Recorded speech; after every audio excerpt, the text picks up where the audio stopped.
The Battle of the Gullet aired in House of the Dragon Season 3, and there is a distinction in that battle that every viewer noticed, even if they couldn't quite articulate why. The Velaryons are in full plate armor. Tyland Lannister is in full plate armor. The Triarchy are almost without any protection, and at some point the Triarchy throw the Lannisters overboard to gain the upper hand with a speed advantage.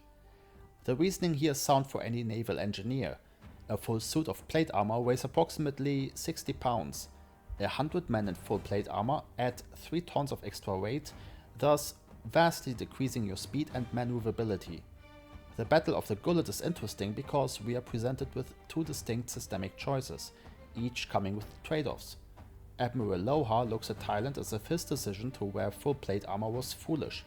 Tyland Lannister, however, responds that one is more likely to die on deck than in the water during a naval war engagement.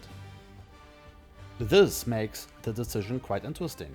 Westeros, as we see with Tyland Lannister and the Velaryons, prioritize heavy armor, while the Triarchy go for no or only light protection. So who is correct and under which assumptions? Was Tyland being foolish, or was he actually correct? The Triarchy wear no armor because their tactical doctrine is built on speed and ramming. They cannot afford a weight penalty. Their bare chests are not a sign of poverty or recklessness, they are a systemic optimization for maneuverability. The Velaryons and Tyland Lannister wear full plate because their doctrine is entirely different. They intend to either hold their ground or board the enemy ship and fight a land battle on the water. The armor is not a mistake, it is a declaration of tactical intent. At one point, the Triarchy is chasing the main Velaryon ship. They look at the Lannisters and their plate armor, dead weight, drag, so they throw them overboard. In the Age of Sail, captains routinely jettison cannons, cargo and water barrels to gain speed when being chased. The Triarchy are applying that exact logic to human bodies. It is called calculated fluid dynamics. But this raises the obvious question, why wear full plate on a ship at all? If you go into the water, the armor is a death sentence. This is the intuitive objection, also raised by Admiral Loha in their battle. And Tyland Lannister addresses it directly. His answer is an expected value calculation. In naval warfare before the modern era, what was the primary killer on a ship's deck? Not drowning, not even sword wounds. It was wood splinters. When projectiles, arrows, scorpion bolts, heavy stones strike a wooden hull or deck, they don't punch clean holes. The wood explodes, sending thousands of high-velocity jagged fragments across the deck. These splinters act like shrapnel. A bare-chested sailor hit by a splinter cloud is disemboweled. A man in full plate survives it. Now, the question is which probabilities you assign to each scenario. Tyland made the calculation based on Westerosi warfare tradition and doctrine. If the probability of dying on deck is 80%, while the probability of dying by being thrown overboard is 20%, then mathematically wearing armor is correct, and Admiral Loha is the one who is acting irrationally. Tyland knows that in normal engagements, melee arrows and splinters are the primary causes of concern, not drowning. Here, however, is where Tyland made the wrong decision. He built the calculation around the most likely scenario, a controlled boarding action, deck combat, a battle that goes roughly as planned, and he discounted the tail risk. There is a scenario where the battle goes catastrophically wrong, where ships are sunk or overrun, where men end up in the water in large numbers. As psychologist Daniel Kahnemann notes, we are systematically overconfident in our baseline probability estimates. We anchor on the scenarios we expect and underweight the scenarios we don't. Tyland didn't fail because he was irrational, he failed because he was overconfident in a way that felt entirely rational from the inside. The Triarchy fought for centuries in a manner which defied Westerosi military frameworks. Their strategies were all about asymmetrical warfare. They commit to hit-and-run tactics, hiding in caves and surprising enemies on the open sea with quick, fast engagements. They explicitly went for high-risk, high-reward scenarios and did not ever plan to fight in a manner which Westerosi generals could predict. Tyland Lannister's logic was right. His model of the battle was wrong. He did not envision the Triarchy fighting in a non-conventional manner, which is how they managed to dominate their region for so long in the first place. And in conditions of genuine uncertainty, a correct argument built on a flawed model produces the same outcome as a wrong argument. This is not a uniquely Westerosi problem.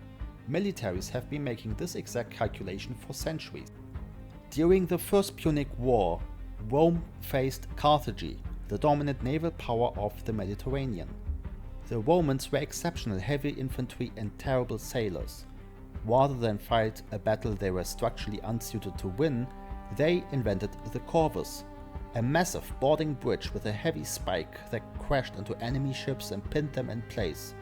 They used it to nullify the naval engagement and turn the sea into land. The Romans knew they were not the best sailors, so they trusted their legionnaires to win the battles for them. The Velaryons and Tyland Lannister are doing the same thing. Full plate armor is a declaration: we do not intend to fight a ship battle. We intend to board your ship and fight an infantry battle on your deck. The armor is doctrine made physical. The Corvus worked brilliantly until Rome faced conditions it wasn't designed for, and the weighted boarding bridges destabilized their ships in a storm and sent entire fleets to the bottom. Correct doctrine, wrong conditions. The same failure mode 2000 years earlier. Kahnemann would have argued the Romans were too overconfident in their baseline assumptions, a typical psychological dilemma.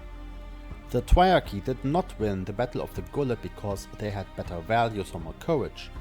They won because they had a clearer and more accurate model of what the battle was actually going to be. Their strategy looked unconventional: light armor, speed, maneuver, fire. But they knew what kind of battle they were fighting. They optimized for that battle, and then they executed it with discipline. Tyland Lannister knew what kind of battle he wanted to fight and optimized for it. The problem was, that kind of battle did not take place. This is what Kahnemann documents.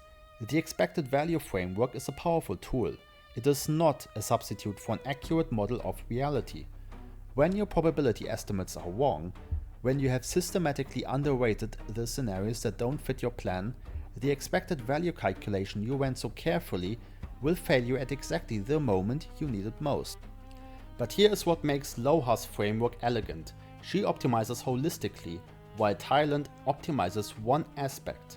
Loha knows why they fight like they do. Tyland only knows the Westerosi way of fighting.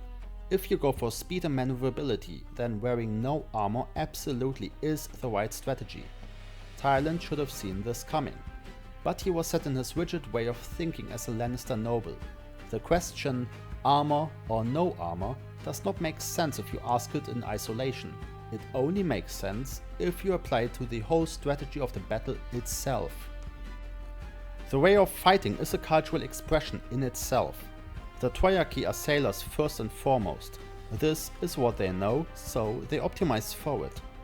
Westeros is used to land warfare primarily, so they turn a naval battle into a land battle on deck, similar to how the Romans used to operate. Both systems can work, but they need to be aligned. Even if you might disagree with the Triarchy, you have to commend them for committing truly to who they are. They know their strength is maneuverability, so they commit fully. The Battle of the Gullet, therefore, exposes a structural problem in military decision making. Tyland's failure was not tactical, it was epistemic. He could not imagine a battle that his doctrine did not cover. The Triarchy could imagine such a battle. They had spent centuries fighting exactly that kind of battle against exactly this kind of opponent. The real lesson of the Battle of the Gullet is that strategy isn't about choosing the objectively best equipment. Success depends less on optimizing for the expected future than on remaining resilient when the future refuses to cooperate.